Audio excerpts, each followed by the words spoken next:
My name is David Smith. I'm the VP of Sales and co-founder of Sweet2 Company. Started this business 12 years ago with my best friend from kindergarten. Came up with the idea, and we were young and dumb enough to just go for it. We both grew up drinking sweet iced tea, and it had a lot of good connotations as growing up as a kid. Our largest criteria was something we really enjoyed doing. We believe in high fives, laughter, and good music. And those are words that really everybody here lives by. You know, it's what attracted a lot of people to stay here, and now it's more of a challenge of how do you maintain that as you grow and scale. We're in a really large category. The ready-to-drink tea business is a $3 billion industry. You know, in the first year, I think our best month was a $50,000 month, and we were ecstatic. 3 years to get to the $1 million mark. We've always experienced triple-digit growth ever since. So we've been real fortunate in just the healthy goodness business that comes along with tea. We first started Sweet2, it was a perishable product. We were picking up more credits and reimbursing more cases that had spoiled than we were selling. There was a small account here in Austin where I was trying to sneak a case of tea out of the back room so I didn't have to reimburse this lady, this little store.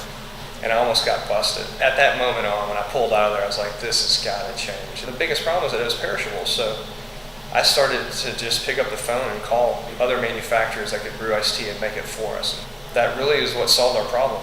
I found a co-packer up in the Northeast. We ended up selling all the equipment that we had, 20 cents on the dollar. We had a product that we had a fixed cost. We knew every batch what it cost us to make.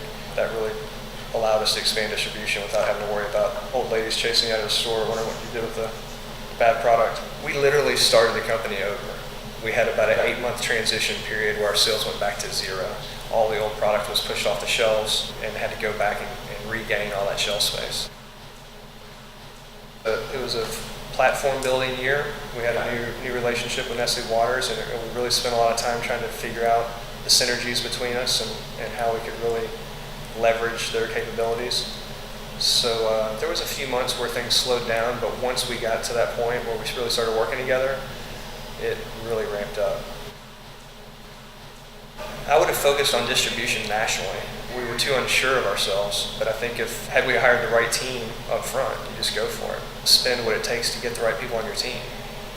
Definitely made a lot of mistakes of trying to get the guy at the right cost, but didn't get the experience that could have came with a 20 or 30% increase in pay. To create win-win situations with everybody that you're doing business with, whether it's your employees or your vendors or your customers. If somebody's getting into it so they can be their own boss, they're probably not thinking it all the way through. Even if you start your own company, there's always somebody to report into. When you raise money, you've got investors, you've got a board of directors. Most importantly for myself has been being passionate about what you do.